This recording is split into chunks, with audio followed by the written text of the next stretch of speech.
Merci encore aux uns et aux autres. Merci de partager massivement le live. Merci encore. Nous sommes éperdument attaqués. Nous sommes beaucoup attaqués.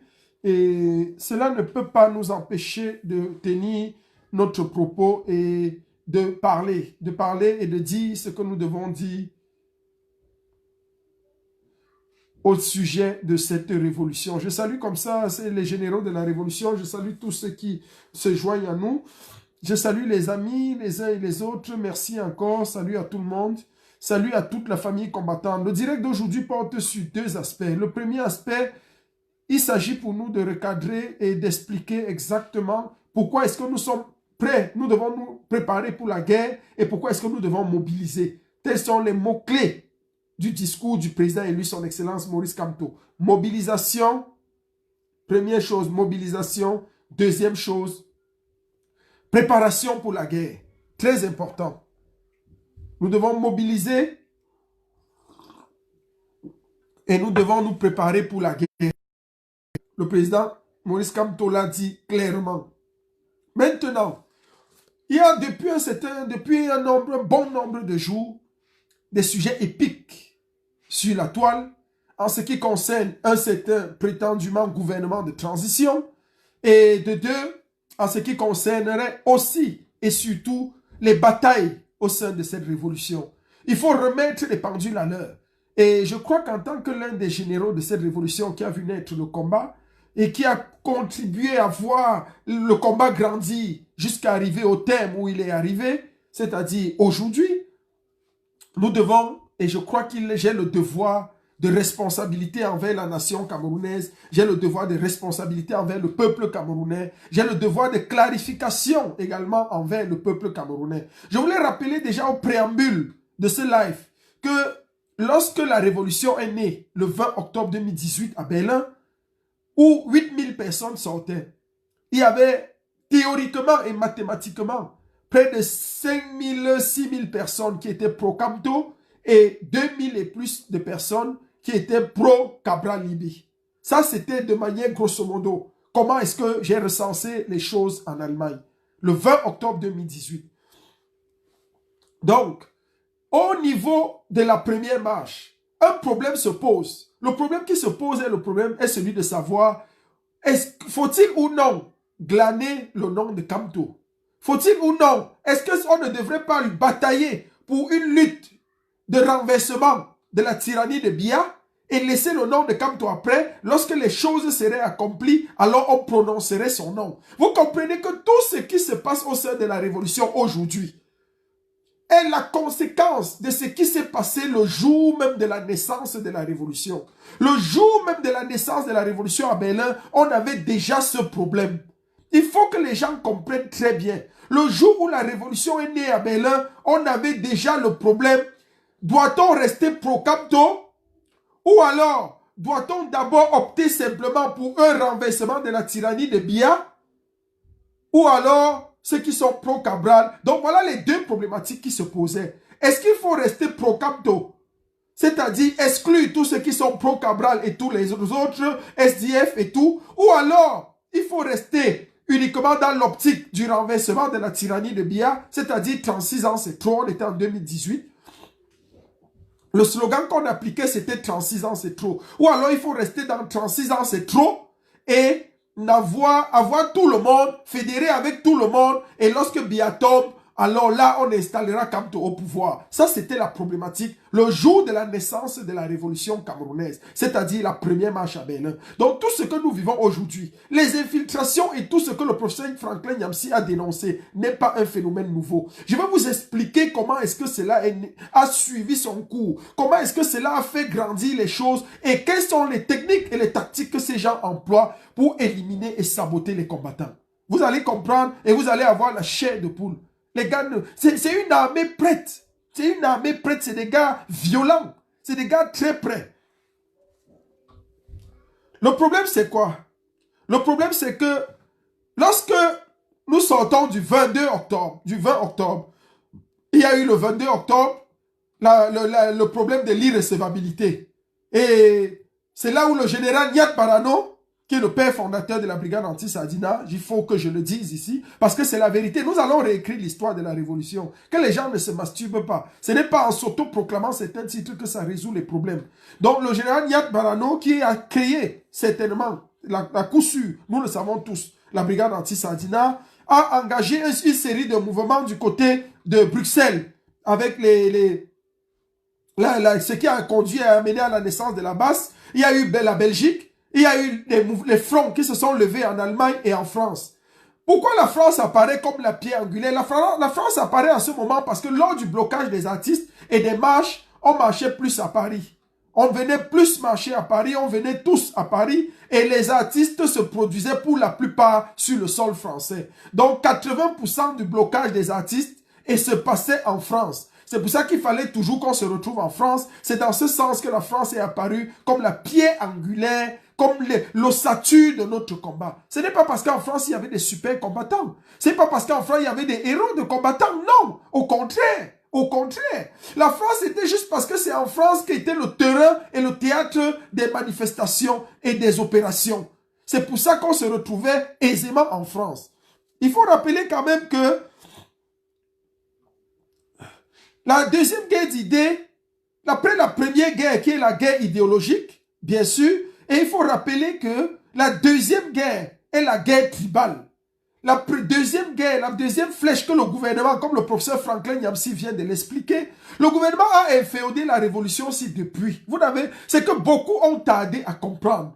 Le gouvernement avait mis sa main dans le combat révolutionnaire depuis. Dès que nous avons levé la première marche à Berlin, le gouvernement était déjà au milieu de nous avec ses agents infiltrés. Ce n'est pas un phénomène nouveau et cela ne doit pas être caché. Nous devons savoir aujourd'hui que le gouvernement camerounais avait inféodé la révolution camerounaise depuis longtemps.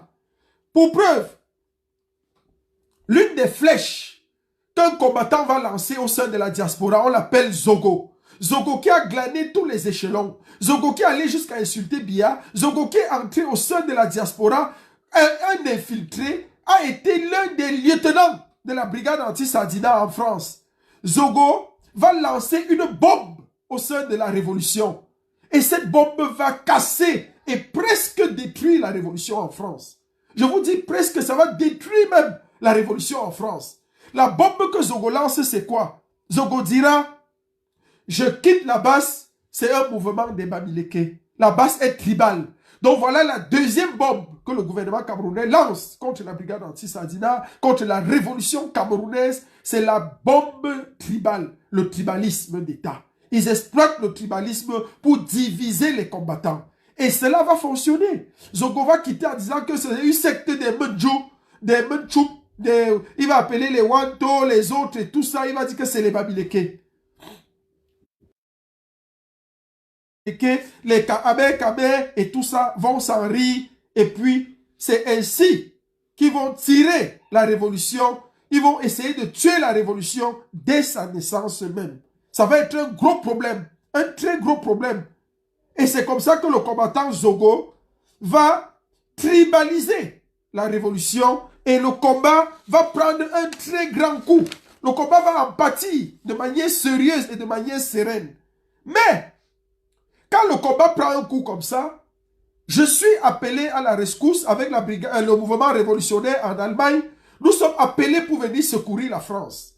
Il faut faire quelque chose parce qu'il y a eu des scandales déjà financiers. Il y a eu un premier scandale de 1500 € qui avait été donné chez Eloge. Le général Nyat peut témoigner parce qu'en France, il y a un problème. C'est le problème qui se pose en France depuis toujours. Je vais revenir pour que vous le compreniez. C'est le problème de la fragilité socio-économique. Le professeur Franklin Nyamsi a décrié 3 éléments. Je n'avais pas préparé son direct. Je n'avais même pas encore vu son direct. Mais le mien était déjà préparé. Je devais normalement sortir avant lui. Les 3 éléments, je les ai répertoriés. Donc je comprends que le professeur Franklin Nyamsi a vraiment de la crème. Il travaille dur. Parce que les mêmes éléments, je les ai. Je devais sortir normalement avant le professeur Franklin Nyamsi. Mais le gouvernement camerounais a exploité la situation la fragilité socio-économique des combattants de France pour tuer le mouvement révolutionnaire, pour tuer la révolution camerounaise. Et c'est comme ça que ça a commencé à en pâtir. Ça criait dans tous les sens et à tous les niveaux, on était débordés. Je me suis posé la question, mais où est-ce qu'on va? Qu'est-ce qu'on fait? Comment est-ce qu'on peut sauver cette lutte? Le président élu Maurice Kamto nous a fait confiance. Cet homme est sorti pour nous. Qu'est-ce que nous devons faire? C'est là où j'ai eu l'idée. Encore les idées. Juste pour dire aux gens que la révolution est dirigée par les idées. Il faut avoir des idées. Des idées, c'est très important. Et pour avoir des idées, il faut avoir une certaine culture de l'idée. Nous avons lancé la conférence internationale de Berlin. Elle a été lancée et propulsée par moi, bien sûr. Et c'est à Berlin sont venus certains États, certains pays, parmi lesquels les 4 plus grands étaient l'Allemagne, la France, le Royaume-Uni, l'UK et les États-Unis. Il y avait eu l'Italie, la Suisse, tous ces pays. Mais je cite les 4 grandes fédérations qui étaient représentées à Berlin, qui accèdent le mouvement et la lutte révolutionnaire. Je vais vous raconter une petite anecdote. Et je vais revenir sur cette anecdote plus tard pour que vous compreniez ce qui s'est passé. Lorsque nous entrons dans la salle de la conférence à Berlin, je décide, parce que c'est moi qui avais organisé la conférence, elle était franchement réussie. Je vous enverrai, après ce live, je mettrai les photos de la conférence de Berlin. Vous allez admirer l'état des lieux, une somptueuse salle, un buffet astronomique. C'était du venez voir, c'était vraiment sérieux. Donc, je mets le matin, le premier jour, l'hymne de la Renaissance. L'hymne de la Renaissance. Voilà le premier incident.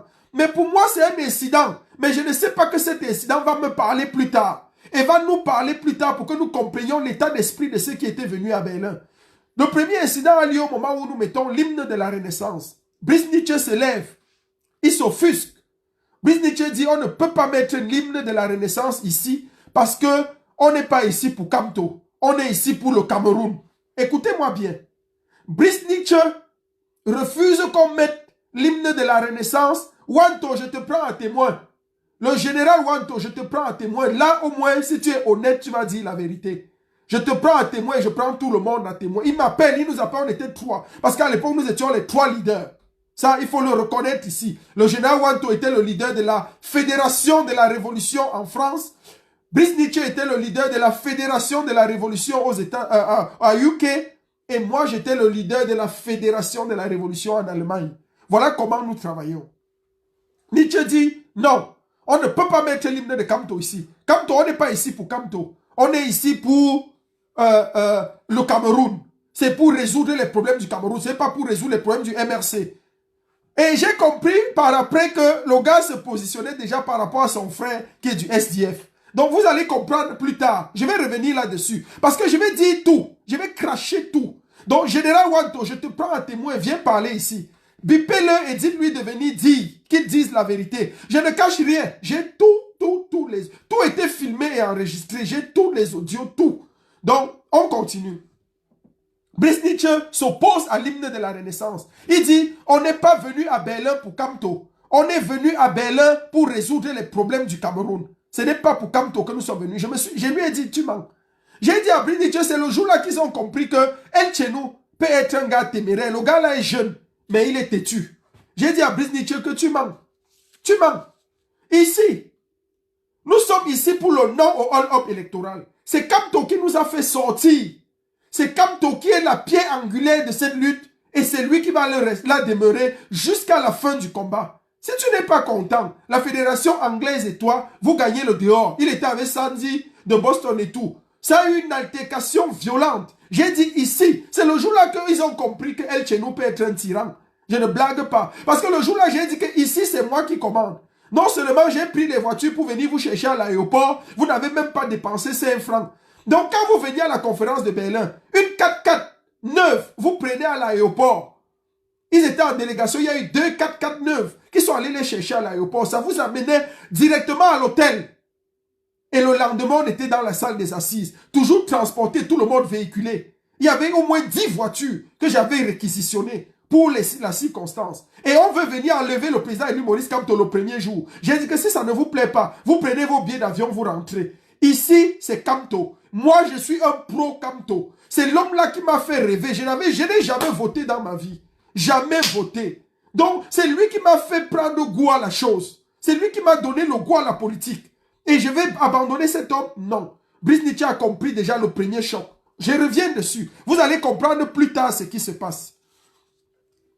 Ensuite, on finit les assises au niveau de Berlin.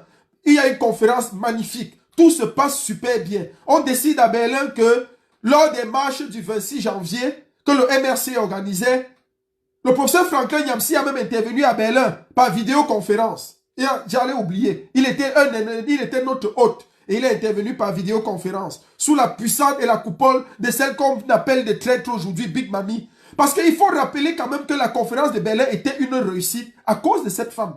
Je vais vous expliquer pourquoi la transition lui colle sous la peau.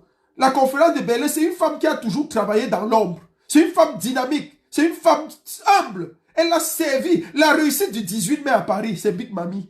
Il y a son argent dedans jusqu'aujourd'hui. On lui doit de l'argent. Les gens qui ont volé les 14 000 euros.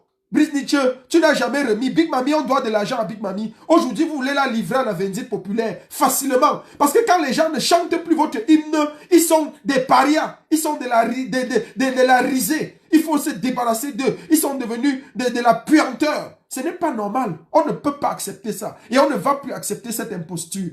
Donc, première chose, je disais donc que Big Mami, c'est une femme dynamique qui a toujours travaillé dans l'ombre. Toujours travaillé. Tout ce que vous avez vu en France qui a réussi, c'est elle. Tout. Il dit tout ce qui a réussi en France, c'est cette femme. Qu'on dit aujourd'hui qu'elle est l'apôtre de la transition. Et il est une proclame fini. Je vais vous expliquer ce qui s'est passé. On continue. On sort de Berlin avec le Conseil supérieur de la résistance. Le CSR, ce qu'on appelle CSR. Et les trois leaders que nous sommes à l'époque, Wanto, général Wanto, Brice Nietzsche et le général El Chenou, on décide unanimement que, comme le CSR est l'organe supérieur de la révolution dans le monde, moi qui ai organisé les assises pour la première réunion qui a fait naître le Conseil supérieur de la révolution, j'en serai le premier président. Donc la plaque était décidée d'une année tournante, rotative. Après les 1 an du général El Chenou, le général Brice Nietzsche devait prendre 1 an, après Wanto devait prendre 1 an. Voilà comment on arrange à Berlin. Lorsqu'on sort de Berlin, il y a une histoire catastrophique qui se passe. C'est que les gars se rendent compte qu'ils ont fait une erreur. C'est-à-dire les vieux de 40 ans de combat que vous entendez là. Les deux personnes, je vais le dire de manière officielle et officieuse, les deux personnes qui ont plombé la révolution camerounaise jusqu'à aujourd'hui, les deux personnes qu'il faut exclure à tout prix de ce combat, s'il faut s'en sortir ou essayer de s'en sortir, c'est Brice Nietzsche et Wanto. Brice Nietzsche et Wanto ont détruit ce combat parce qu'ils ont toujours essayé de le confisquer à leur guise pour leurs émotions. On ne peut pas fonctionner comme ça. Quand ils sortent donc de Berlin, ils se rendent compte qu'ils ont commis une erreur grave. Ils ont laissé le leadership de la révolution mondiale à un jeune, le général El Chenou.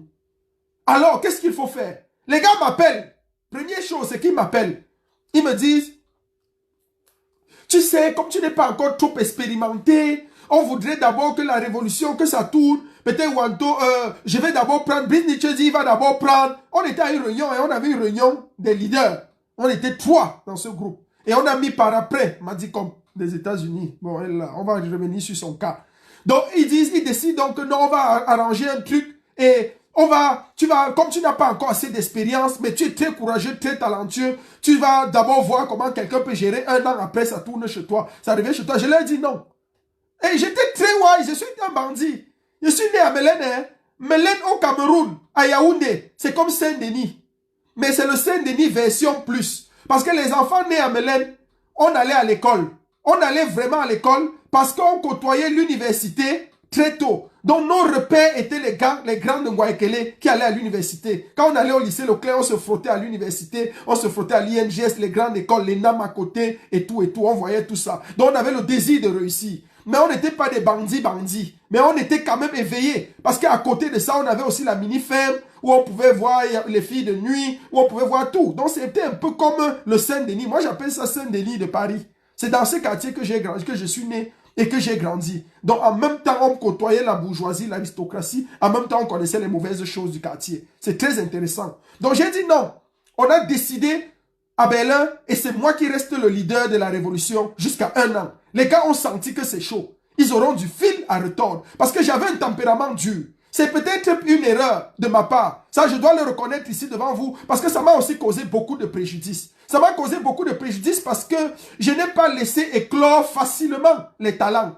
Je n'ai pas laissé éclore ceux qui travaillaient sous mon leadership. Ça, j'ai commis aussi des erreurs à ce niveau. Parce que quand je vois par exemple ce que Martin Tayo est devenu aujourd'hui. Martin Tayo, c'était quelqu'un qui voulait devenir grand. Mais peut-être sous moi étant étouffé, il ne pouvait pas facilement émerger. Mais quand je vois ce qu'il est devenu aujourd'hui, je suis content. Parce que c'est des gens quand même, c'est des gens qu'on a pris et qu'on a traîné ensemble pendant pour aller jusqu'à un certain niveau. Donc il faut reconnaître aussi cela. Oui. Ça, j'étais trop dur, trop autoritaire. J'avais un tempérament solide. Mais la révolution, il faut le reconnaître, en Allemagne, n'avait été sans faute. C'était un parcours sans faute. Aucun détournement de litchi. D'abord, nous ne faisions pas de litchi. La fédération allemande est la seule qui n'a jamais levé de litchi. Jamais. On n'a jamais fait de litchi en Allemagne. La France était spécialiste depuis le premier jour des litchis. Nous, quand on avait un problème, qu'est-ce qu'on faisait? Quand on avait une réunion, chacun garait au moins une 4x4. Les gens étaient bien. J'avais des médecins, j'étais avec des médecins, des avocats, des docteurs. Ils ont vu quand ils sont venus à Berlin. Donc la fédération allemande se portait super bien. Donc on cotisait, on faisait les mains levées, on a 2000 euros, 1000 euros, 3000 euros, on résout nos problèmes. Et puis le reste, on donne à quelqu'un de garder. Le jour de la prochaine séance, on se retrouve et on travaille. Super bien. Donc, voilà comment nous avancions. Il y a eu un problème. Donc, quand on sort de la conférence de Berlin, les gars, les aînés se rendent compte qu'ils ont fait une erreur. Alors, comme moi, je suis de l'idéologie qui porte, j'ai toujours martelé. Ils ont vu déjà la conférence. J'ai dit non, c'est Kamto ou rien. L'idéologie, ils sentent qu'on ne peut pas me bouger dans la tête. Mais eux, ils avaient un agenda quand même qui était secret. L'agenda secret, c'était que quoi? C'était que même si ça vient par la transition, on prend. Même si ça vient par un gouvernement de transition, on prend. Si ça vient que c'est tel qui est au pouvoir, on négocie. En fait, leur problème, c'était faire une diaspora qui va négocier avec le gouvernement en place. C'était ça le problème de Wanto et de Nietzsche. Très clair dès le départ. Même si ça vient par n'importe qui. En fait, les gars voulaient sauver 40 années perdues dans la lutte. C'était ça leur problème. On en parlait tout le temps. J'étais un de leurs confidents. Donc, ils voulaient sauver 40 années de lutte. C'était très important. Alors, qu'est-ce qui s'est passé? On a eu la naissance au niveau donc. C'est pour ça qu'on peut m'accuser. Parce que vous allez comprendre que dans cette guerre, dans cette révolution, on vous oppose les personnes. Alors qu'en fait, ce n'est pas un problème de personnes.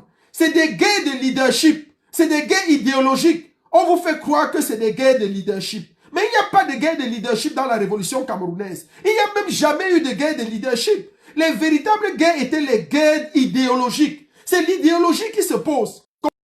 Mais comment on ne peut pas amener la guerre idéologique devant le peuple? Comment on ne peut pas dire au peuple que El Chenou soutient Kamto et tel autre ne soutient pas Kamto? Il pense que même si ce n'est pas Kamto, on peut toujours travailler. Le peuple va trancher vite. On va commencer à vous dire qu'El Chenou c'est un violeur. Et le professeur Franklin Nyamsi a dit, voilà les choses qui vont accuser les leaders avec. Quand le gouvernement de Yaoundé a vu que El Chenou n'était pas corruptible, parce que je dois rappeler ici clair et net, que les gens qui disent qu'on leur a proposé de l'argent, moi on m'a donné 400 000 euros.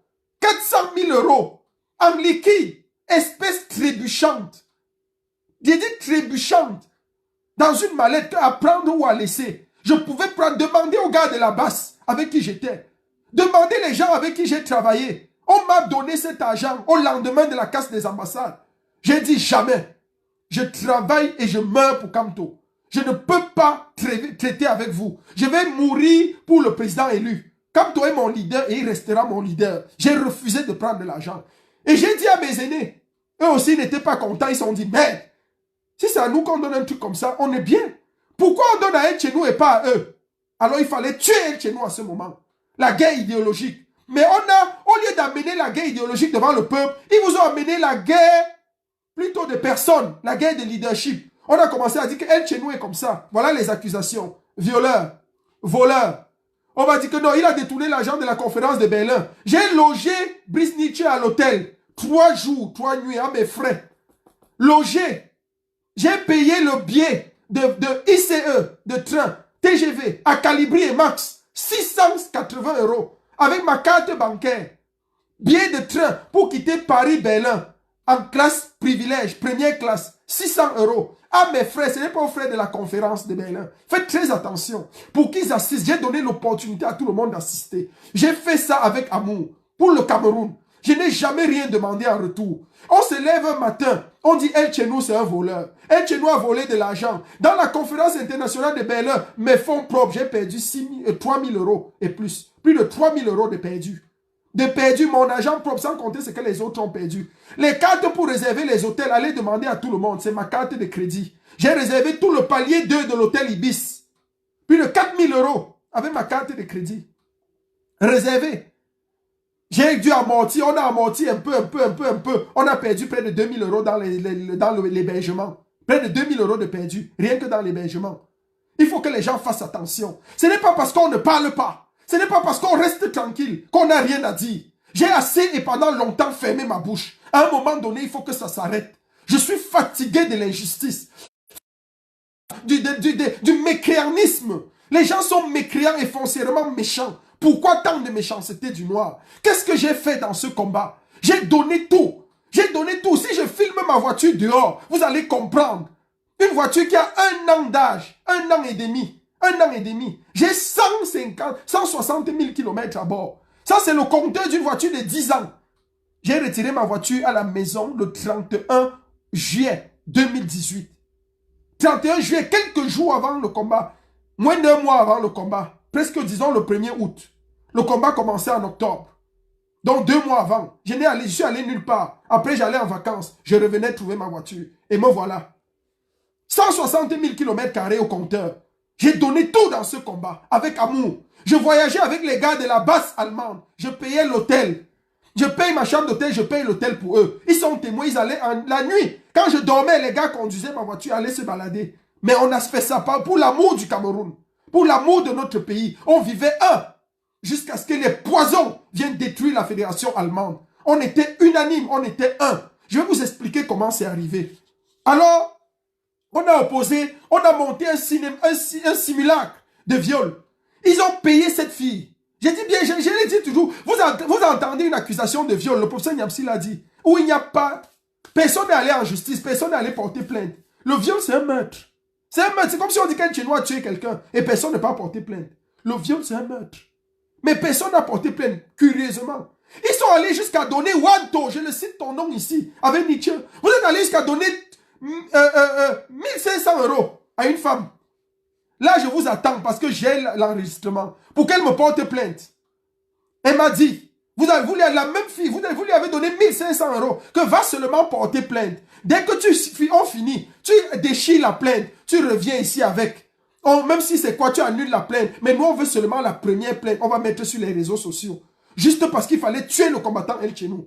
Parce que l'idéologie de El Chenou, c'était Kamto ou rien depuis le début. Je ne savais même pas encore que j'allais créer corps. Mais mon idéologie, j'étais focus Kamto. Mais j'étais avec des renards, des vieux, qui pouvaient vendre ce combat depuis le premier jour. Si c'est à eux qu'on avait proposé de l'argent, ils auraient pris depuis. J'ai dit bien, si c'est à eux, ils auraient pris de l'argent depuis. Laissez les gens se masturber et dire qu'on leur a donné de l'argent. Moi, j'ai vu ça de mes propres yeux, en euros, bien sonnantes et trébuchantes. J'ai 2 témoins pour cela. 2.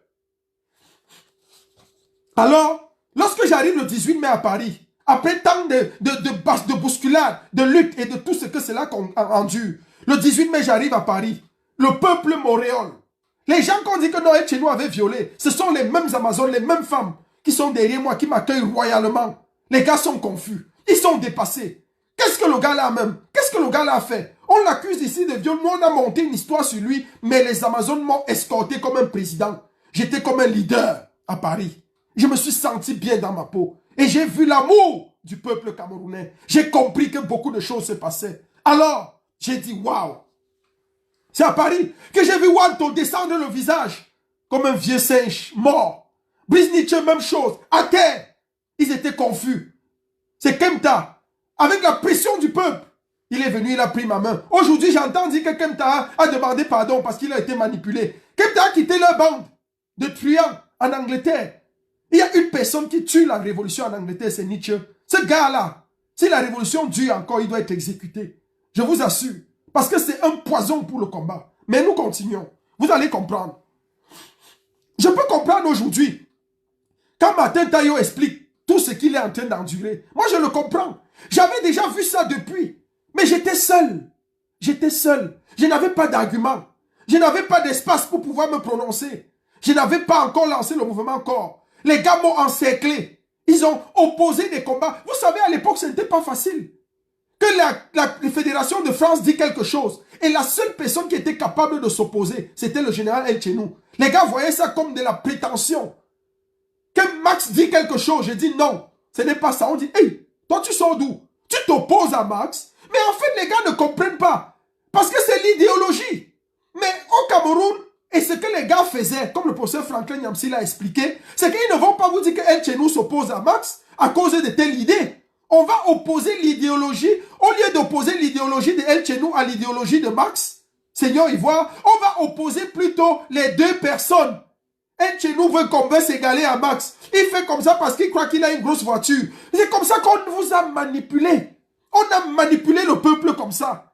Manipuler le peuple. Manipuler le peuple. Et c'est comme ça qu'ils font toujours. Ils n'opposent pas les personnes. Jamais. Ils ne sont pas bêtes. Ils n'opposent pas les idéologies. Ils ne sont pas bêtes. Ils opposent toujours les personnes. Et chez nous, tu crois que quoi? Calibri est plus grand que toi. Calibri est plus fort que toi. D'autres vont dire, chez nous, tu es plus fort que Calibri. Quand j'ai casse, on va toujours opposer les personnes. Mais en fait, c'est deux idéologies qui s'opposent. Ces deux idéologies, ce n'est pas la guerre des personnes. Je n'ai rien contre Calibri. Je ne peux pas m'opposer à Calibri. Calibri lui-même, il sait. Là, quand je parlais, lui ne parlait pas. Toute la révolution. Il a fallu la division pour qu'il puisse parler là où je ne suis pas. Quand on s'asseyait dans une salle de réunion, demandez au fils du planteur. Je pouvais dire au fils du planteur que va me chercher, va nous acheter les bics, va acheter le papier, va acheter les formats, il court. C'était toujours comme ça. Ce n'est pas parce que j'étais plus grand, mais c'était le respect. C'était le respect parce qu'il y avait l'idéologie. Les gars respectaient l'idéologue que j'étais. Et moi aussi, j'ai respecté certaines personnes. Donc il faut qu'on arrête ça. Mais on a manipulé toujours le peuple dans cette histoire.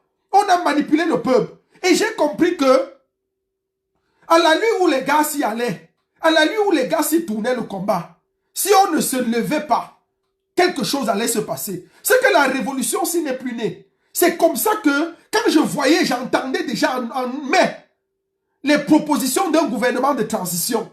J'entendais déjà qu'il y a un gouvernement de transition. On nous parlait déjà après Paris, on parlait de Game Over aux États-Unis. J'ai appelé les gens de Game Over, j'ai dit, envoyez-moi la feuille de route.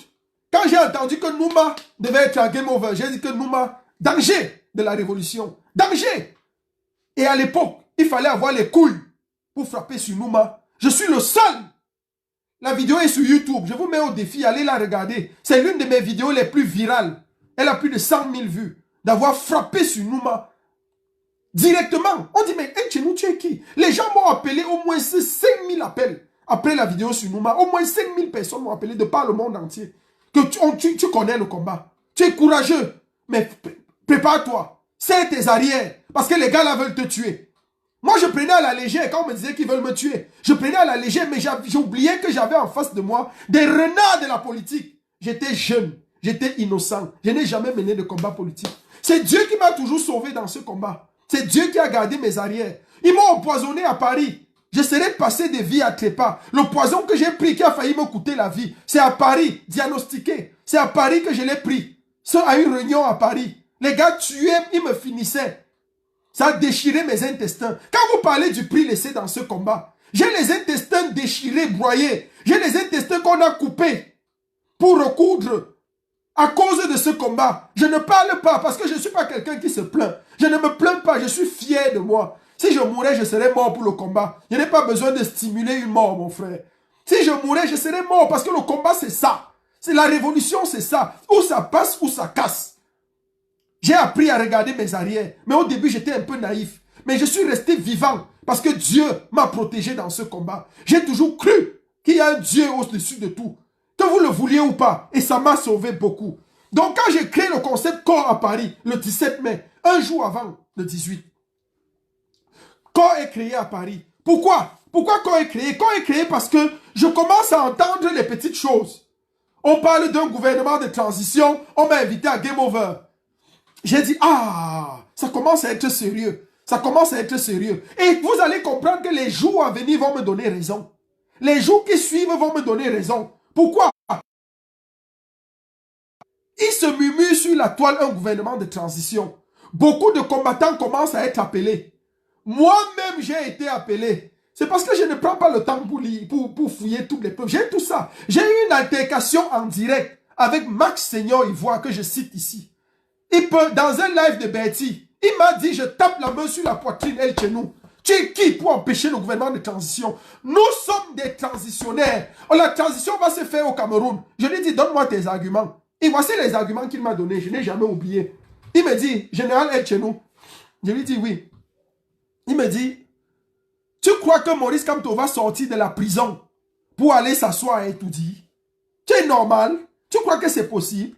Il me dit, Maurice Kamto, c'est les arguments qu'on leur avait donnés. C'est qu'ils ne sont pas allés trop loin à l'école. Ce n'est pas une faute, ce n'est pas une insulte, mais c'est la vérité. Donc, c'est les arguments qu'on leur avait donnés. Il me dit, Maurice Kamto ne peut pas sortir de la prison pour aller s'asseoir à Etoudi. C'est impossible. Pour que Maurice Kamto sorte, quand Maurice Kamto va sortir de prison, c'est le gouvernement de transition qui a été mis sur pied, qui va donc conduire Maurice Kamto à Etoudi. Et ce gouvernement de transition était nommé comment? Je le mets preuve à l'appui. Et j'apporte quiconque veut me démentir. Je vais fouiller mes archives. Je vais fouiller tout. Parce que j'ai tout encore bien noté. Si quelqu'un veut qu'il me porte plainte.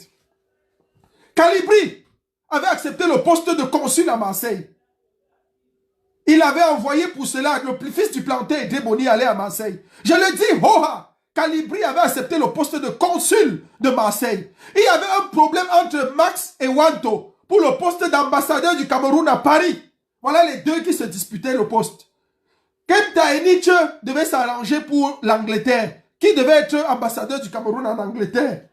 Patrice Nouma était ministre de la Défense. Écoutez-moi bien, hein. J'ai tout l'organigramme. Franklin Yamsi n'a jamais été. Calibri, arrête ton venin. Calibri, je vais te dire honnêtement, j'ai rien contre toi, mais arrête ta sorcellerie.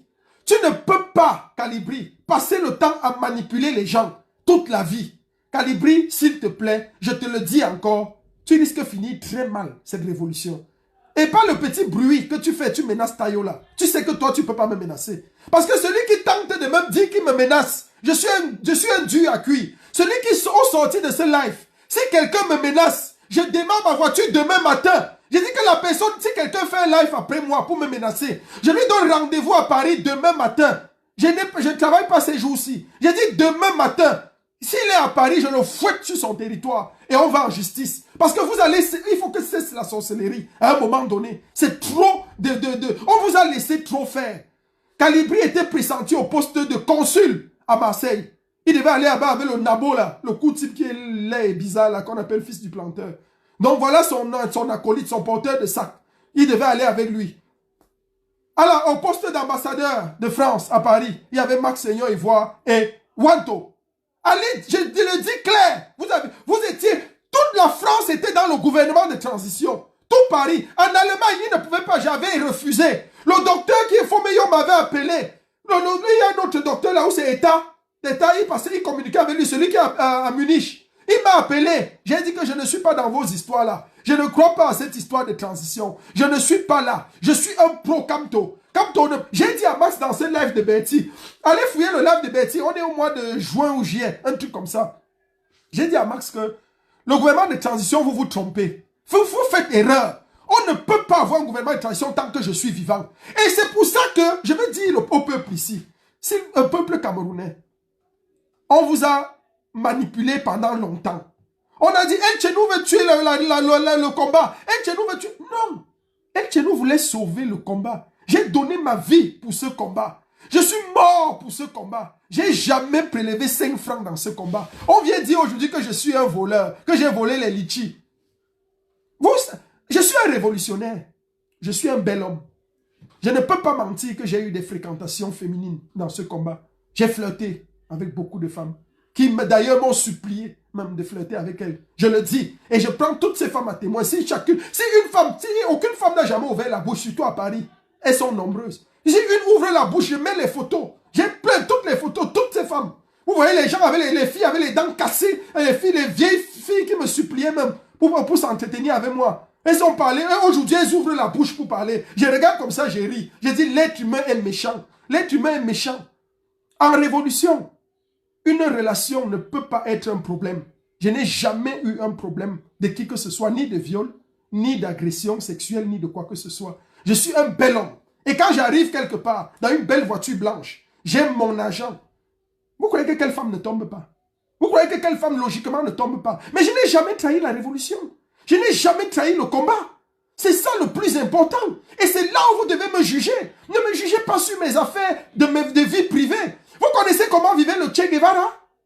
Qui connaît? Vous connaissez? Lisez même l'histoire. C'est pour ça qu'on vous dit, lisez l'histoire des révolutionnaires. Mon frère, il y a des choses que je fais dans la révolution pour atteindre un certain seuil d'adrénaline.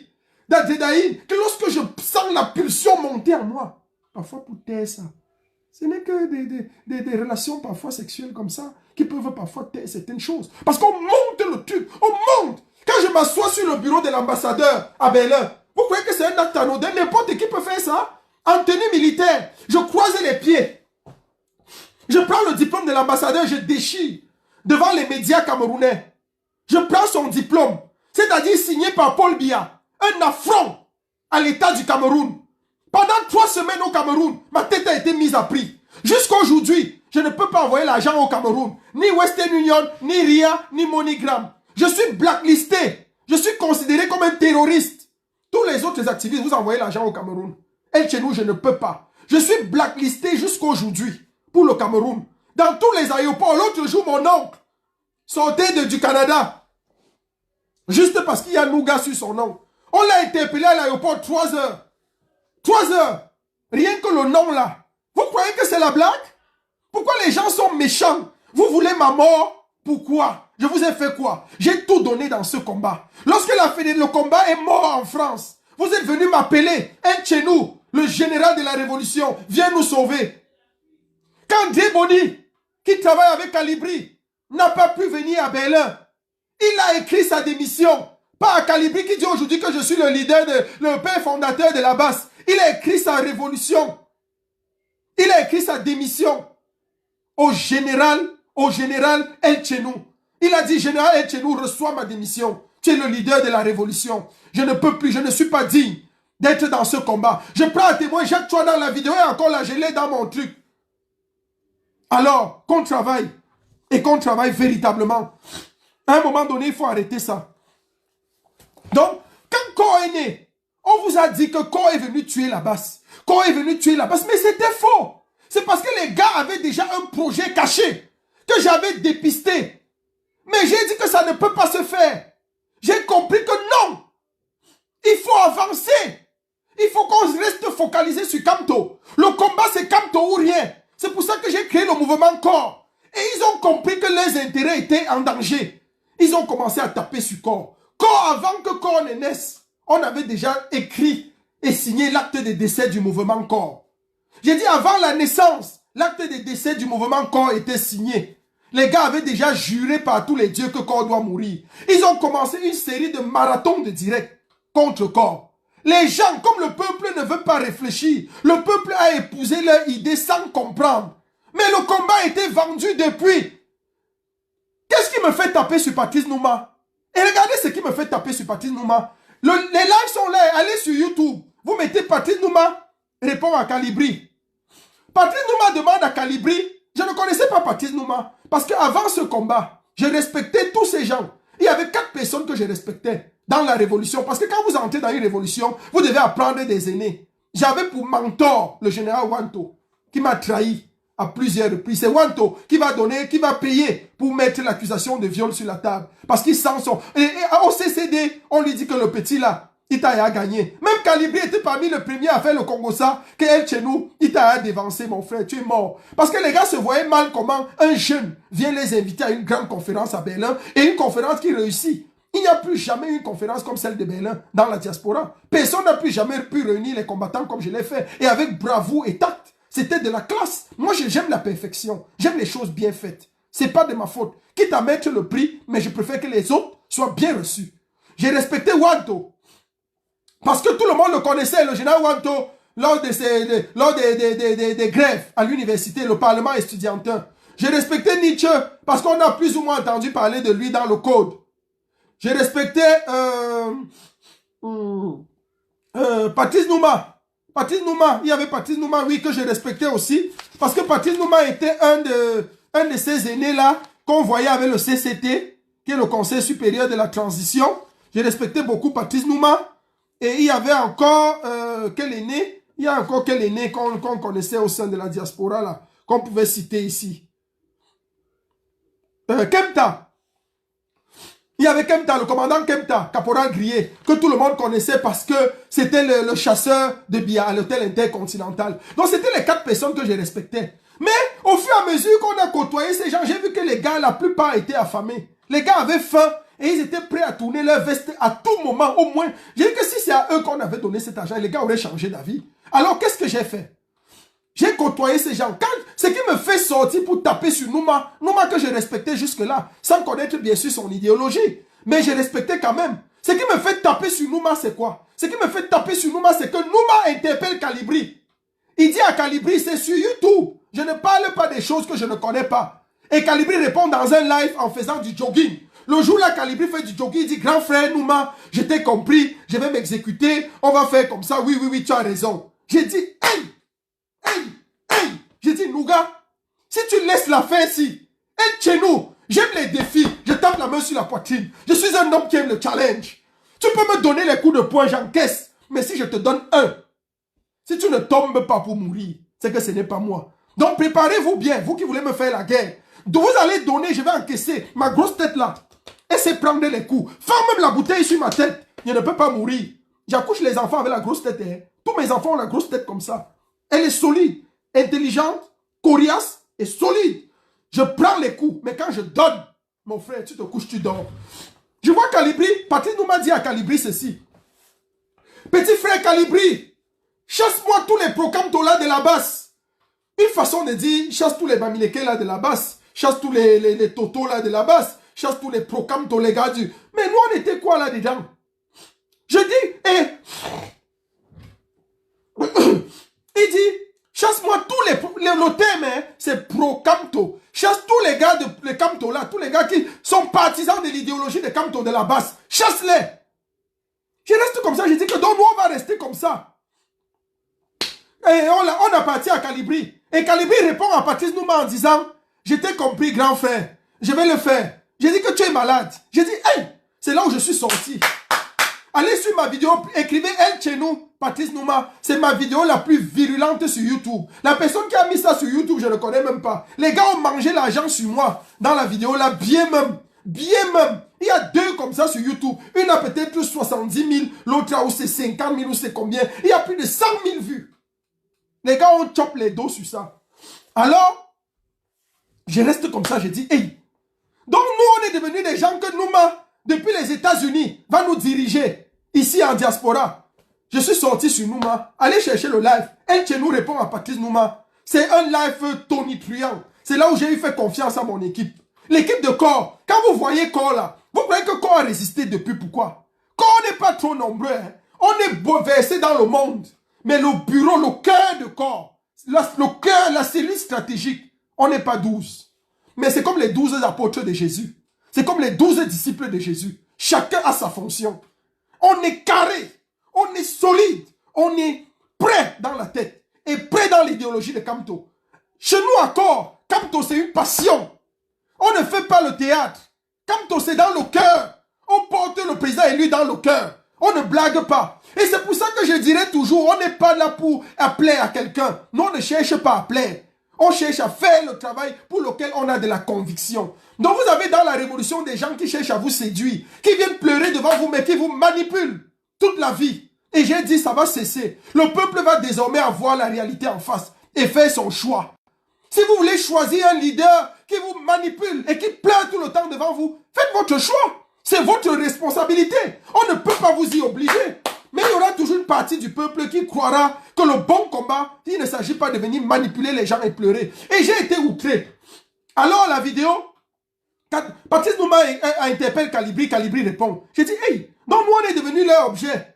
Je suis sorti sur Nouma. Feu! J'ai confiance à elle chez nous. Moi-même j'ai confiance en moi. Et mon équipe me fait confiance. J'ai un stratège de guerre, Maxime Fancinana. Il m'a mis comme ça. Il m'a mis la cible. Il m'a mis la cible, c'est Nouma. Mon frère, j'ai sauté la tête de Nouma. Tu dis que tu es militaire. Je lui ai montré comment on tire. Feu! Boum, boum, boum, boum, boum, boum. Nouma est mort. Nouma a fait 4 mois. Il ne sortait plus. Il a dit 4 mois. Il était bouche bée. Il ne parlait plus des affaires de la basse. Parce que c'est les gens que quand vous prononcez le nom de Kamto, ils prononcent ça un genre poliment. Il a les mêmes choses là, les mêmes gens que vous allez voir partout là. La messe du samedi. Ils vont prononcer le nom de Kamto. Ça pèse dans leur bouche. Et vous voulez toujours la sorcellerie? Vous voulez toujours l'ironie?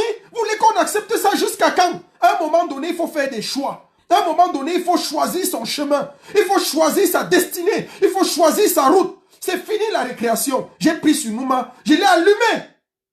Quand j'ai pris Calibri, j'ai allumé. Quand j'ai allumé Calibri, il s'est senti touché. C'est la première fois qu'il a fait un live pour insulter, jusqu'à insulter le cul de ma mère. C'est que je ne savais pas que le gars là peut faire ça. Dès qu'il a fait ça, les gens l'ont appelé que tu as appuyé sur déranger. Tu as appuyé sur déranger, il a supprimé le live.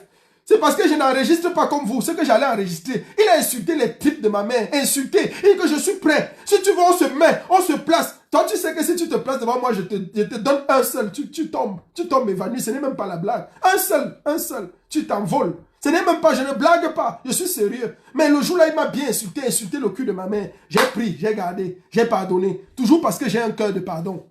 Alors, on continue. Quand ça se passe comme ça, je dis que mais, on dit qu'on vous a opposé, on a pris le peuple, qu'on veut opposer la basse,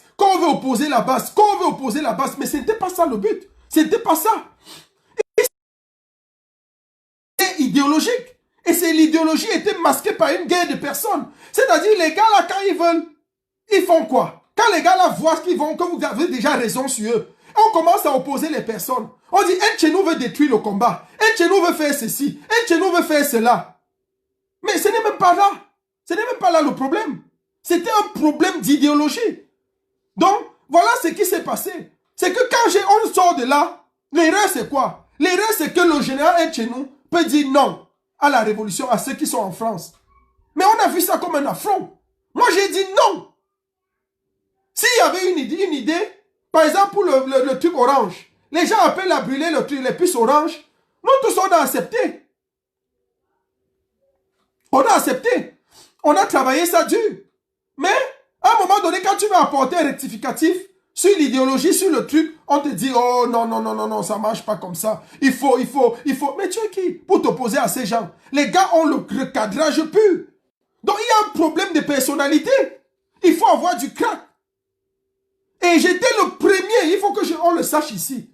Nous étions les premiers à taper sur la transition. Avec le professeur Yamsi est même sorti officiellement parce que ces lives sont bien connus. Mais tout le temps, la transition, nous avons tué la transition dans l'œuf. Nous avons tapé sur la transition formellement et fortement. C'est Corps qui a sauvé le président élu. C'est Corps qui a recadré et rediscipliné la révolution. C'est le mouvement Corps qui a fait qu'on ne prenne pas le cap. Vous allez voir un communiqué. Le communiqué de Calibri. Le communiqué de Calibri, c'est quoi? Le communiqué de Calibri, c'est un communiqué où, effectivement, le communiqué a lieu. L'audio que Calibri vous montre, et je suis un peu choqué. Je suis choqué, je vais dire, Général Calibri, tu es descendu si bas dans l'audio. L'audio que tu fais écouter avec ta communication avec Big Mami, j'interpelle le peuple ici à un peu de lucidité, s'il vous plaît. S'il vous plaît, les gars là, ne manipulez plus le peuple comme ça. Calibri, je suis en colère contre toi. Il faut que tu arrêtes tes manipulations. Il faut que tu arrêtes ta petite sorcellerie. Tu ne peux pas prendre l'audio, Calibri. Tu peux mélanger. Tu fais enregistrer. Tu mets ta voix au milieu. Parce que c'est Nandi Zulu. Cette fille qui n'est même pas camerounaise. Je connais sa nationalité. Elle est du Rwanda. C'est une Rwandaise qui est passée au Cameroun. C'est elle l'informaticienne. Elle vit en Belgique. Il faut arrêter à un moment donné votre sorcellerie. Parce que l'audio que Calibri fait écouter au peuple, qui circule, où on dit que Big Mami est bras droit du professeur Franklin Yamsi est l'apôtre de la transition. Cet audio est faux. Il est faux. Il n'est pas faux parce que ce que Big Mami dit est faux, forcément. Je ne sais pas jusqu'à quel niveau, je reconnais la voix de Big Mami. Mais il est faux au moment où Calibri, j'ai fait expertiser la vidéo aujourd'hui. Aujourd'hui, j'ai donné la vidéo à un expert, j'ai attendu. J'ai payé 250 € pour prouver ma bonne foi. Et je l'ai gardé comme pièce à conviction. C'est que vous croyez que après le combat, ça va s'arrêter là. L'histoire de la révolution va s'écrire après la révolution. Hein? Je vous mets en garde. L'histoire de la révolution va s'écrire après la révolution. Calibri fait manipuler la vidéo à quel niveau? La vidéo est manipulée au moment où Calibri dit hey, va dire à Niamsi que je suis contre, je ne fais pas partie. Mais c'est malhonnête. Ce gars est un manipulateur au père. Calibri, tu n'as jamais répondu comme ça. Je vous donne la preuve. Demandez à Calibri de vous dire quand est-ce que la vidéo a été enregistrée. Parce que nous avons l'audio original. Écoutez-moi bien, je vais demander qu'on me rapporte dans mes archives. Je vais fouiller encore. J'ai tout dans une clé, dans un disque dur. J'ai un disque dur externe. Il y a tout, toutes les archives de la Révolution dans ce disque dur externe. Voilà ça. Ce disque dur externe contient tout. Toutes les archives, tous les archives de la Révolution, le voici. C'est un truc médium, je l'avais acheté. Il y a tout dedans. On va trouver le temps d'analyser tout ça. Alors, demandez à Calibri de vous dire quand est-ce que l'audio a été fait, la date de l'audio par rapport à la date du communiqué. C'est un manipulateur. Il y a 10 jours, je vous assure, sur la tombe de mes parents, il y a 10 jours au moins, voire minimum une semaine, entre une semaine et 10 jours, entre le fait qu'on ait donné la nouvelle à Calibri pour aller occuper le poste de consul à Marseille et le moment où il fait le communiqué. C'est moi, avec le mouvement corps, qui poussons Calibri à faire le communiqué. Pourquoi? Je vous explique. Le communiqué sort dans un direct où je dénonce, dans un groupe, je dis que voilà les apôtres de la transition. Calibri se sentant coincé, allez demander à tout le monde, même à Martin Taillot, se sentant coincé, il part écrire rapidement, c'est Stéphane Tchoumou qui avait écrit le communiqué. Stéphane Tchoumou, si tu es encore honnête, si tu peux dire la vérité au peuple, tu peux au moins témoigner là-dessus. Vous écrivez rapidement le communiqué pour vous exempter. C'est-à-dire, c'est les gars, hein, quand vous voyez les gars là en face, on ne réussit pas souvent contre eux. Pourquoi? Parce que c'est les gars qui ont une machine. Ils ont monté une machine.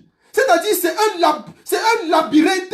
C'est comme si c'est comme une organisation de la mafia. Les gars sont des mafieux organisés. Dès qu'ils veulent vous attaquer, on envoie quelqu'un sur toi. Allez, Tal, va faire ceci. L'autre part là-bas, fait comme ça. C'est-à-dire, c'est une mafia terrible. Les gars sont organisés comme des vampires pour tuer la révolution. Pour contrôler la révolution. Leur but, c'est de contrôler la révolution. Uniquement la contrôler. Et la vendre après au service secret français. Quand je piétine le drapeau de la France à Paris, à Washington, aux États-Unis, qui est-ce qu'on appelle? Calibri. Lui-même, il le dit en live que les services secrets français l'ont appelé. Maman, donc tu es activiste comme nous. Tu traites avec les services secrets. On t'appelle pour te dire que, donne-nous. Ils ont donné mon numéro, mon nom, la plaque d'immatriculation de ma voiture. D'abord, c'est sur toutes les photos. Ils ont tout donné. Et depuis ce jour, quand j'entre dans Paris, sur les autoroutes françaises, quel que soit ce que je fais, ma voiture est ciblée. Allez demander à tout le monde. Demandez à tous ceux que j'ai portés, même par hasard, dans ma voiture, pour qu'on fasse le trajet. Dès que je suis sur une autoroute, on ne m'avait jamais contrôlé. Jamais. Jamais. Jamais. D'abord, c'est pas facile de me contrôler. Quand tu vois une BMW neuve, grosse, blanche, c'est pas facile de contrôler. Il faut d'abord, le policier doit être courageux pour contrôler. Et ma voiture est toujours propre. Parce que je suis un gars qui aime bien la propreté, j'aime l'hygiène. Donc, et on a commencé à me contrôler depuis le jour là. Tous les jours, dès que j'entre dans Paris, même si je suis encore sur l'autoroute de Vincennes, je vois, on me contrôle. Je dis, hey, qu'est-ce qui ne va pas? Hey, on me dit, garé, on fouille ma voiture, on fouille. Tu vas où? C'est pourquoi? C'est vous, machin. Ils ont toute mon identité. Ils veulent savoir mon parcours. Combien de temps j'ai fait à Paris. Mais vous avez vu que depuis quand on contrôle un citoyen? Hey, j'ai dit, oh, venez. Vous allez tout donner, mais ça ne va rien m'enlever. Je suis dans le combat, n'impiant jusqu'à la gare. J'ai dit n'impiant jusqu'à la gare. Alors, qu'est-ce qui se passe? On continue. Il s'est posé un problème très grave. C'est quoi? C'est que on a eu, théoriquement, et c'est à partir de là, je vais vous expliquer maintenant. C'est quand le problème de la transition se passe, où les Nietzsche ont pris toute la transition, que je comprends l'incident qui avait eu lieu à Berlin, le 12 et le 13 janvier 2019. Pourquoi est-ce que Brice Nietzsche ne voulait pas qu'on mette la musique de l'hymne de la Renaissance? Au cœur de la vallée, les plateaux de la Damawa. J'avais mis ça. Mais les gars, Nietzsche m'a repris. J'ai dit que tu es fou. Si ça ne te plaît pas, tu sors. J'ai insisté. Et Wanto était de cet avis avec moi. Ça, je ne peux pas mentir à ce niveau-là. Mais Wanto a dit non, on doit mettre. Mais dépassé, parce que les gars ont vu d'abord ma témérité. Vous savez, quand je suis sûr de moi, Ce qui me manque souvent, c'est que je n'ai pas souvent le tact pour répondre. Même si tu es un aîné, quand j'ai raison, il te dit que si ça ne te plaît pas, tu sautes, tu cales en l'air. Mon frère, même si tu es Angela Merkel, je ne discute pas. Et même si tu es Angela Merkel, je te réponds comme ça. Donc j'ai un peu un tempérament chaud. Surtout quand je suis déjà un peu emporté. Et c'est ça qui s'est passé. Voilà là où les gars ont voulu me finir. Totalement. Donc, je vais vous dire une chose, c'est que techniquement, la transition qu'ils ont voulu faire ne s'éloignait pas. Et c'était une façon technique de dévier la révolution. Donc la transition qu'ils amenaient ici, en fait, c'était juste de changer le noyau. Parce que moi et nous, les partisans de Kamto, nous pensions que le combat était axé sur le non au hold-up électoral. C'est pour ça que vous allez voir des gens vous dire aujourd'hui que nous ne sommes pas venus dans le combat avec Kamto. Nous ne sommes pas venus pour Kamto dans le combat. Nous sommes dans un combat de libération du Cameroun. Mais si vous n'êtes pas venus dans le combat de Kamto, d'où vient-il que c'est vous qui organisez l'argent du bus? Comment c'est vous qui avez organisé l'argent pour acheter un bus à Kamto, alors que vous n'êtes pas venus dans le combat pour Kamto? Si vous n'êtes pas venu dans le combat du Kamto, comment se fait-il que c'est vous qui avez sauté sur toute la sécurité pour monter sur l'estrade à Paris lors du 1er février, lorsque le président élu Maurice Kamto était là? Si vous n'êtes pas venu pour Kamto, pourquoi c'est vous qui avez couru pour prendre les premières places, pour monter sur le podium, alors que votre combat n'est pas Kamto? Hey! On a envie de dire que, mais qu'est-ce que les gens là roulent pour qui? Ils se prennent pour qui? En fait, voici le mode opératoire. Le mode opératoire, c'est quoi? C'est qu'ils font comme des gens qui entrent dans ton église. Lorsque tu as une église, tu as tes fidèles. Les gens viennent dans ton église, quelqu'un vient dans ton église, parce qu'il veut créer sa part d'église, mais il ne sait pas comment il va faire. Je vous prends un exemple. Il ne sait pas comment il va faire, mais il vient dans ton église, il commence à collaborer, il fait aussi comme s'il est un chrétien de ton église. Il commence. Après, maintenant, il commence à dire par derrière aux fidèles que le gars là, il est un peu, vous voyez le pasteur là, il prêche bien. Mais il n'a pas bien saisi la vision. Il ne connaît pas bien ce que Dieu dit. Il vous amène, il amène les fidèles un peu. Il prend 10, 15. Il part créer sa part d'église. C'est comme ça que les gens qui n'ont pas de couilles font. Et c'est ça qu'on veut faire à Maurice Kamto. On veut détourner. C'est pour ça que le professeur Franklin Nyamsi l'a dit. Ils sont payés. Ils sont payés pour ça. On veut orienter le combat techniquement. En fait, la transition, ce n'est pas que c'est très mauvais. La transition seulement, c'est quoi? C'est que les gars changent le noyau de la révolution. Dans la transition, ce n'est plus le non au hold-up électoral. C'est maintenant peut-être c'est peut-être une alternance. C'est peut-être un changement de régime. Ils vont vous dire que non, le problème c'est Paul Biya. Nous on veut dire qu'on finit avec Paul Biya. C'est Paul Biya notre problème. On doit changer le régime. C'est ça la transition.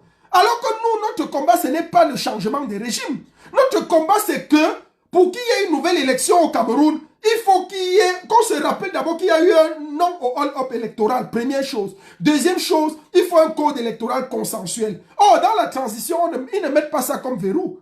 Ils ne mettent pas le code électoral consensuel. Ils ne mettent pas que c'est un préalable pour l'organisation d'une prochaine élection. Non. Leur problème, c'est avoir leur place dans le partage du gâteau. Ils veulent être là aussi. Mais c'est pour ça que j'ai envie de vous dire, assumez-vous. Assumez-vous. Assumez-vous. Vous n'avez pas besoin de jouer les doubles jeux. Vous devez vous assumer. Dire exactement pour qui vous roulez. Et qu'est-ce que vous voulez dans ce combat. Vous voyez pourquoi le professeur Nyamsi est attaqué. Et ces gens utilisent la même méthode. Pour aller sur le professeur Nyamsi, ils ne vont pas attaquer l'idéologie du professeur Nyamsi. Regardez que les gens qui ont refusé de signer la pétition, je vais vous faire une démonstration. Les gens qui ont refusé de signer la pétition, ils vous ont dit que la pétition n'allait nous conduire nulle part. Maintenant, dès qu'on a balancé cet argument à terre, ils vous disent maintenant que non, Nyamsi était l'apôtre de la transition. Nyamsi était le pape de la transition. C'est Nyamsi qui devait être le président du gouvernement de transition. Hey, combien les gens sont méchants. Bon, vous saviez ça depuis. Pourquoi vous n'avez pas annoncé ça comme premier argument? Pourquoi le premier jour qu'on vous a dit de signer la pétition, vous n'avez pas dit que non, on ne signe pas la pétition parce que Nyamsi était dans la transition? Pourquoi vous n'avez pas dit ça? Ils essayent d'abord quelque chose. Quand ils voient que ça ne passe pas, on vous fait passer pour un traître. C'est comme ça qu'on vous a fait passer elle chez nous, aux yeux du peuple, pendant longtemps. Maintenant, on vous dit que non, Nyamsi est un traître. Big Mami est proche de Nyamsi, elle est complice. On vous sort un audio manipulé. J'ai envie de dire à Calibri, arrête ta fouberie. Arrête véritablement ta fouberie. Je suis très en colère. Arrête ta manipulation contre le peuple camerounais. Ça, c'est le deuxième avertissement. Et le troisième avertissement, arrête tes mensonges. Les mensonges là ne vont t'amener nulle part. Fais croire que Niamsi est la porte de la transition. Alors que tu sais que ce n'est pas vrai. C'est parce qu'ils n'ont pas moyen d'attaquer Niamsi avec les problèmes de viol. Ils n'ont pas moyen d'attaquer Niamsi avec les problèmes de vol. On attaque Niamsi dans son ego, dans le leadership. Il a expliqué. On l'attaque dans le leadership. On dit qu'il veut la place de Kamto. Donc vous voyez qu'en refusant de signer la pétition, ils avaient seulement utilisé un prétexte. C'était un alibi. Dans le clan de Calibri, qui est composé de Nietzsche, Wanto, Sandy et Max, est dans une bataille pour la confiscation de la révolution. Il faut que ça s'arrête et que le peuple ouvre grand les yeux. Si vous ne voulez pas ouvrir les yeux, on va continuer la lutte comme ça jusqu'à. Mais je ne partirai pas. Bien, je serai toujours là avec corps. Jusqu'à ce que Maurice Kamto arrive à tout dire. Vous allez confirmer le code. Confirmer le code. Donc je peux comprendre ici, Tayo. Je peux comprendre l'exaspération de Tayo. C'est les gens que quand ils ne parviennent pas à vous intimider, ils commencent à vous menacer. Maintenant, on menace Tayo. On le menace. On va envoyer les gens venir chez toi. Vous êtes fous. Moi, des petits voyous. Vous traversez la mer, vous arrivez en Europe, vous croyez que les méthodes qu'on appliquait au Maroc, c'est les mêmes méthodes qu'on va appliquer ici? Nous sommes dans des états de droit. Tentez ça. Vous serez fracassés et enfermés. D'abord, moi, si vous tentez avec moi, avant qu'on ne vous enferme, je vais vous fouetter, un à un. Je vous fouette. Si quelqu'un me tente, je démarre ma voiture, je vais à Paris. Face to face. C'est fini la récréation. C'est pour ça qu'on a été divisés. C'est comme ça qu'ils ont fait de la fédération d'Allemagne. Ils ont divisé le combat en Allemagne pour s'imprégner, régner comme des vautours. C'est comme ça qu'ils ont fait. Mais je vous promets une seule chose. L'Allemagne va se reconstituer. Et le combat va survivre. Vous savez que le cœur de la révolution a toujours été l'Allemagne. Le poumon de la révolution a toujours été l'Allemagne. La France a été le champ des exactions, a été le champ des opérations. On venait en Allemagne imprimenter les méthodes qu'on pensait. On venait en France imprimenter les méthodes qu'on pensait en Allemagne. Vous le saviez. Vous tous, vous le savez. Quand la révolution se portait bien en Allemagne, mais on pouvait se passer de tous. Vous savez ça? C'est l'Allemagne qui a porté ce combat. Nous allons nous remettre au rang et nous allons nous discipliner. On a ouvert les yeux pour comprendre la fourberie et la mesquinerie que vous avez toujours joué.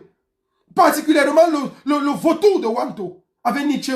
C'est des poisons de ce combat. Vous devez être radié normalement.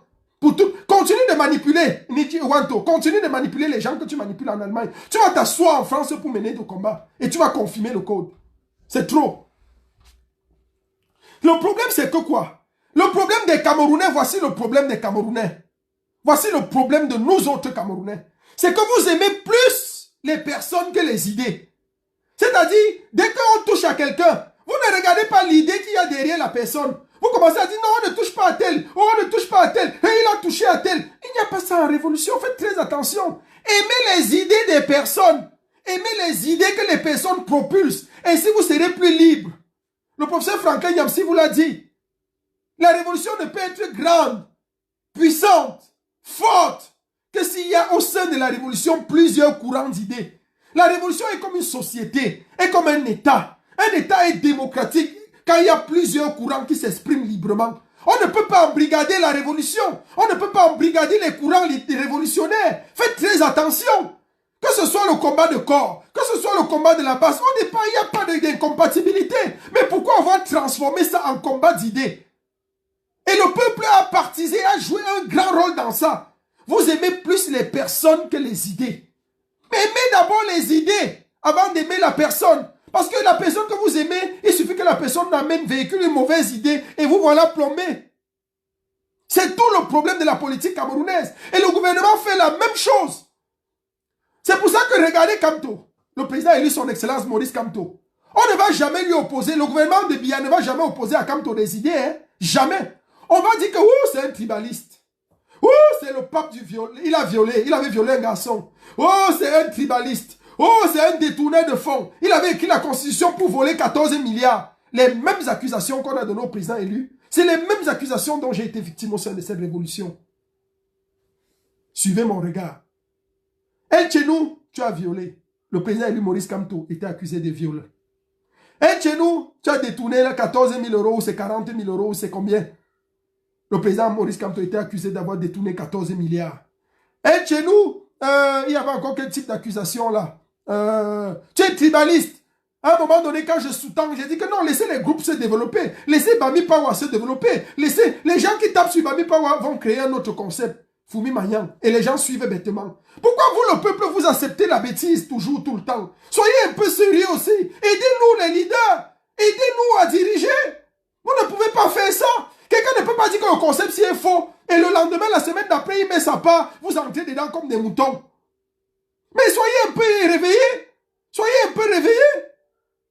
Voilà le problème de la politique camerounaise. Et on a vu que c'est les mêmes gens qui sont inféodés, qui amènent les mêmes dérives, les mêmes politiques, les mêmes attributs de Biya, avec lequel Biya a gouverné le Cameroun. Ils amènent ça directement en diaspora. Et voilà les problèmes que nous avons au sein de la diaspora. Regardez bien ce que je vous dis. Aujourd'hui, ils ont commencé d'abord avec la transition, avec l'investiture, avec le grand dialogue national. Les 3 séries là, c'est Corps qui a tapé sur ça. Je me souviens encore d'une vidéo où je voyais Wanto, Max, Calibri et Mado Keraro. Le lendemain du discours de Biya pour le grand dialogue national, la vidéo est sur internet et sur les pages Facebook. Je l'ai enregistrée. Ils étaient assis, ils étaient 4 devant un micro. Oui, nous de la diaspora, voici nos exigences, voici ce que nous disons à Biya, tu dois faire ceci. J'ai dit que mais les gars, s'ils sont même normaux. Je les ai interpellés, j'ai dit que vous réfléchissez même. Biya s'est adressé à vous. Vous n'avez même pas Biya, il fait un discours. Vous n'êtes même pas, vous ne vous asseyez pas pour décrypter le discours de Biya, pour voir à qui il s'adresse. Vous courez seulement, ce qui vous empêche, c'est les caméras. Parce que les vues vont vous tuer. Vous vous placez devant les caméras. Ah, nous de la diaspora, nous disons ceci, nous réclamons ceci, nous exigeons ceci. J'ai dit que mais les gars, s'ils sont même normaux. Biya n'avait même pas, dans le grand dialogue national, Biya n'a même pas fait allusion aux francophones. J'ai décrypté, c'est l'un de mes plus beaux décryptages. Allez suivre encore, c'est sur YouTube et sur Facebook, sur ma page. Le plus beau décryptage du discours de Biya. J'ai décrypté ça, avec comme à l'école, pour un enfant de seconde. J'ai sorti toutes les occurrences, toute la thématique, les points dirigeurs, les vecteurs dirigeurs, les vecteurs centraux, la thématique centrale, la phase argumentative, tout. Et au sortir de ce discours, je suis arrivé à la conclusion selon laquelle Paul Biya, dans le grand dialogue national, invitait uniquement les anglophones. Parce que ce sont les anglophones qui ont fait peur à Biya. Il n'était même pas au courant de nous. Parce que s'il était au courant de nous, il allait parler de Maurice Kamto, notre leader. Et les gens se mettent seulement devant les caméras, comme ils aiment seulement se placer pour dire que c'est nous la diaspora, nous sommes les leaders de la diaspora. Ils se mettent à faire des choses. Et ça rejoint ce que Martin Tayo dit l'autre jour. Vous finissez de faire une action, avant que vous n'arrivez chez vous, les gars sont assis devant les caméras pour faire la conférence. Mais il y a les gens qui n'existent que derrière leur caméra. C'est terrible. Donc il faut qu'on arrête ça. Ce live était un live pour remettre les pendules à l'heure. Et je vais sortir. Je suis prêt. Cette semaine, c'est la semaine de clarification. C'est la semaine de vérité. Il y a beaucoup de vérités comme ça. Soc. J'en ai plein. Demain, ils vont sortir et je vais sortir. Ils vont sortir, je vais sortir. On passe une semaine pour clarifier tout. Et la semaine prochaine, on entre dans la mobilisation et on entre dans la préparation de la guerre contre le régime central de Yaoundé. Faisons très attention. J'invite le peuple à un peu plus de lucidité. Soyez prêts, soyez sérieux. Le général a repris le bâton de commandement. Je suis le premier général de cette révolution. La révolution est née à Berlin, que vous le vouliez ou pas. Et elle finira par le veto et l'ordre de Berlin. Que Dieu bénisse la révolution camerounaise, que Dieu bénisse le Cameroun, que Dieu bénisse tous les révolutionnaires et que Dieu bénisse puissamment et brillamment le président élu son excellence Maurice Kamto. Merci encore professeur Franklin Nyamsiwa Cameroun, qui est l'œil de Kamto en diaspora. Merci à Caroline Pégan pour le bureau fédéral de la révolution, un leader incontesté et incontestable. Merci à tous ceux qui travaillent d'arrache-pied avec moi pour que triomphe l'idéologie et la vision du président élu Maurice Kamto en diaspora. Merci encore pour tout. Je vous aime et je reste votre humble serviteur. Mais cette semaine, c'est une semaine de bataille et de clarification. Nous allons tout mettre à nu et à partir de la semaine prochaine, nous allons mobiliser. Merci encore.